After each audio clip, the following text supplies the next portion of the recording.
Hello everyone, Danal Side with Action VFX. In this video, I'm going to give you an introduction to planar tracking in Mocha for After Effects. So Mocha is a masking and planar tracking tool, which means instead of generating a track data from a point like how you do it natively in After Effects, Mocha enables you to create a tracking data from a surface or a plane. There are two versions of Mocha. First is the Mocha AE, which is the free version that came in bundled within After Effects. And the other one is Mocha Pro, which, as the name suggests, is the more advanced and premium version, with additional features that are not present in the bundled Mocha AE. In this tutorial, we will just be covering the basics of planar tracking in Mocha, which is possible to do in the bundled Mocha AE version. So, without further ado, let's get started. The first thing you need is, of course, your plate. This is a plate that I got from filmpack.com, which you can find on the description below. And basically, I want to track this sign and add some texture on it. Very simple. So, let's go to the Effects tab and type in Mocha. For this tutorial, I'm going to use Mocha AE that comes in bundled for free in After Effects. So in this shot, I want to track the surface of this welcome sign and add some elements on it. So, we're going to click on the Mocha symbol and we will automatically get transported into a new Mocha window. So this is the workspace that you may have, which of course you can switch around by clicking on this menu. I'm currently on Classic. Simply explained, on our right here, we have, of course, our shot. You can hold Z and click to zoom out, and click the middle mouse to drag things around. And then on the top here, of course, we have our tools, and we have our layer list on the left. And at the bottom here is where we will play around with the settings to decide what kind of motion tracking that we want to do. So, like I mentioned before, Mocha tracks a surface. And in order to do that, we need to designate the surface that we want to track. So I want to grab this text here on the sign because it has a very nice contrast that our tracker can easily identify while also still on the same surface plane and orientation as the entire sign. So we're going to find a frame where we will see our text surface very clearly. And we want to grab a spline tool. I'm going to select this X-spline and draw the area that we want to track. After we created our shape, you can see that we have created a new layer here. So let's rename it. And if we go down here, we can see that we have this green dot, which represents a keyframe that we just created. So let's go here and we want to set our tracker settings. I want to make sure that all of these is checked. So we want to track the translation, the scale, the rotation, the shear, which is the skew of the image, and the perspective, which is the perspective change of the surface that we want to track. So to start tracking, we're going to go here. So you want to track using this button here. This is for tracking, for generating keyframes, whereas this buttons here is for playing the footage without actually tracking anything. And then we're going to start tracking. Make sure that if you want to track, you want to use the play button on this side here. This is the buttons for doing the track, whereas these buttons are just for playing the footage without tracking. So since we are at the end of the footage, let's track backwards. And there we go. Our spline shape is sticking to the shot. Next, we're going to turn on our planar surface and our grid. So this blue square planar surface represents the tracking data of our sign layer that we just produced, and the grid represents the orientation or perspective of the tracking data. So currently, our planar orientation is looking straight ahead to the screen, which isn't exactly what I want. I want the orientation of this grid and planar surface to be the same as our sign. So what I want to do is I want to grab the corner points of our planar surface and align them to the sign. And here we see the grid automatically fixing itself.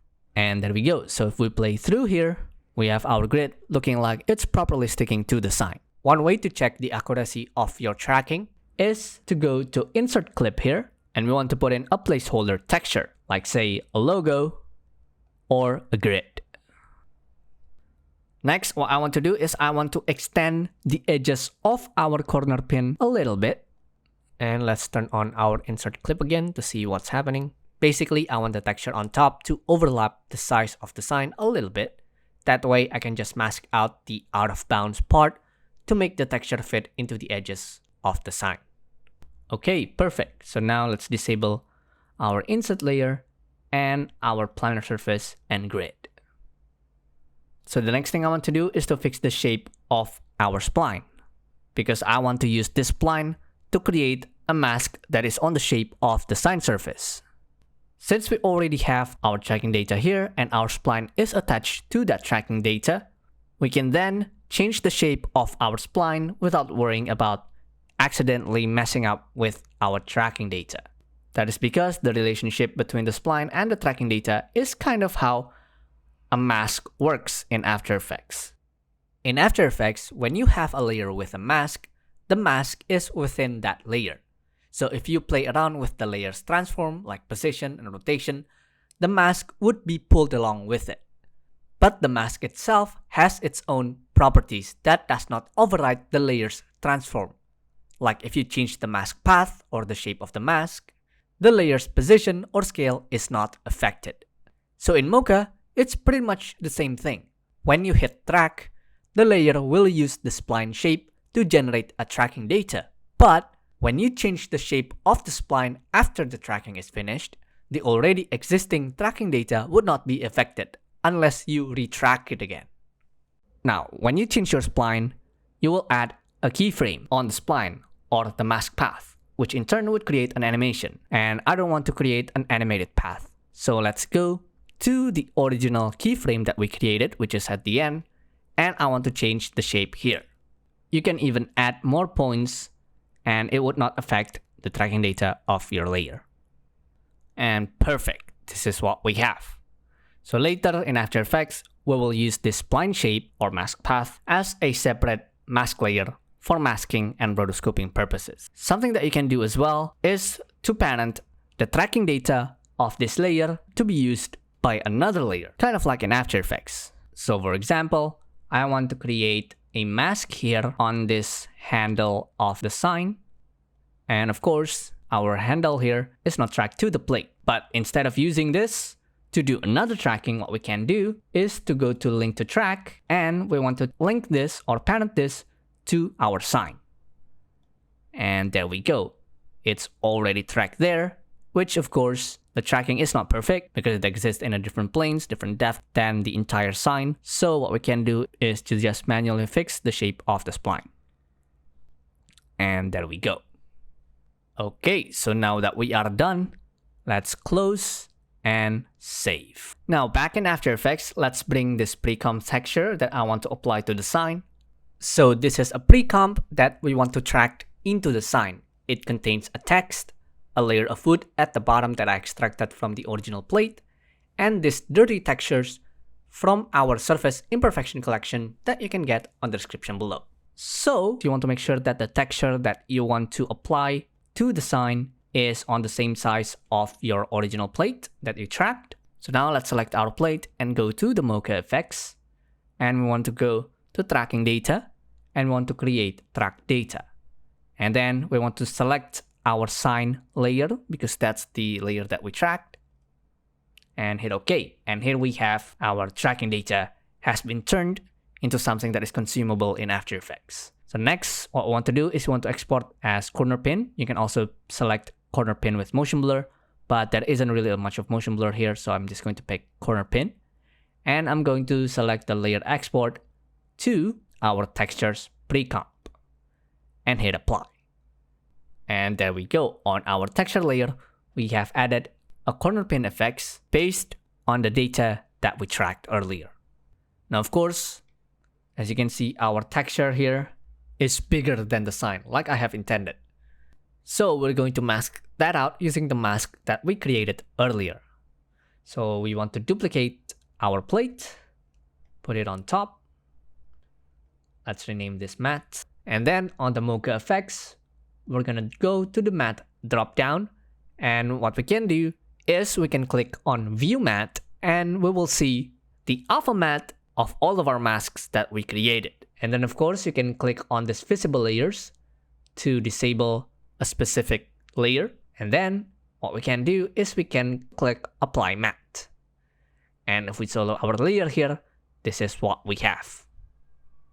Or what you can do is instead of apply matte, you can click on create AE mask. It would create the same result except we have turned our matte layer into a mask.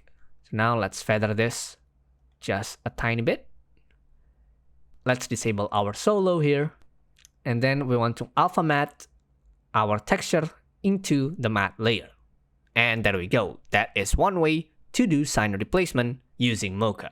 Another way to use Mocha, other than adding texture to a surface, is to use it to add elements on the ground. Like here, I have this plate of these two guys running, and then I want to track dust explosion on the ground here. So let's bring our plate here to Mocha again.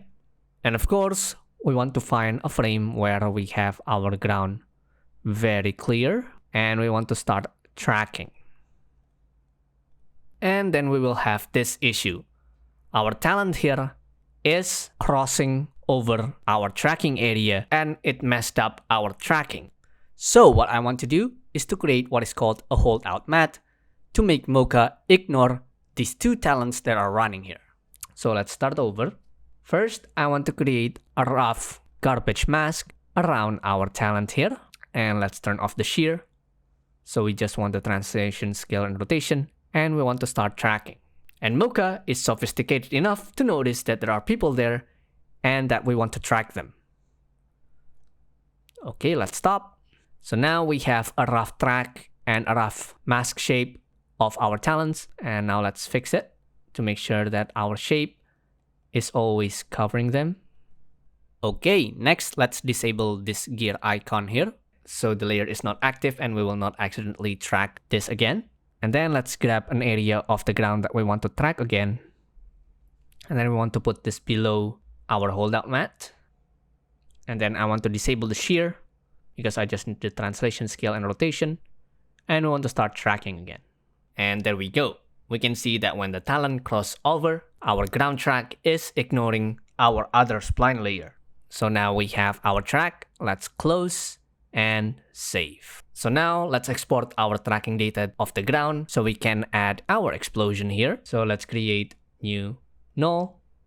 Let's name this ground tracker. And then we're going to go to the plate and we're going to go to the tracking data and create track data and select our ground track.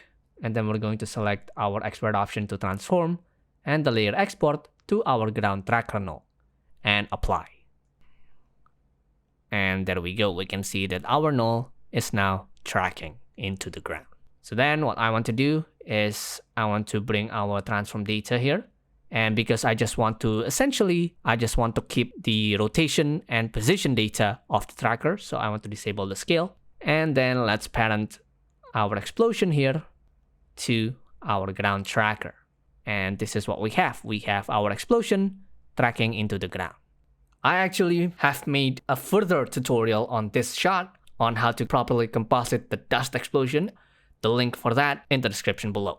Also, in the next tutorial, we will go further into Mocha using the Mocha Pro. So you want to subscribe to this YouTube channel so you won't miss that out. And of course, now you know how to do motion tracking in Mocha, you probably want to add more VFX elements into your shot. And you can get those high quality VFX elements on our website at actionvfx.com. At Action VFX, we provide high-quality VFX assets for your VFX needs. We have fire, explosions, energy, and many others. You can also sign up for our Action VFX subscription starting at the low cost of $14.99 a month. This is the most affordable way to access our library, and you can cancel anytime, no contract.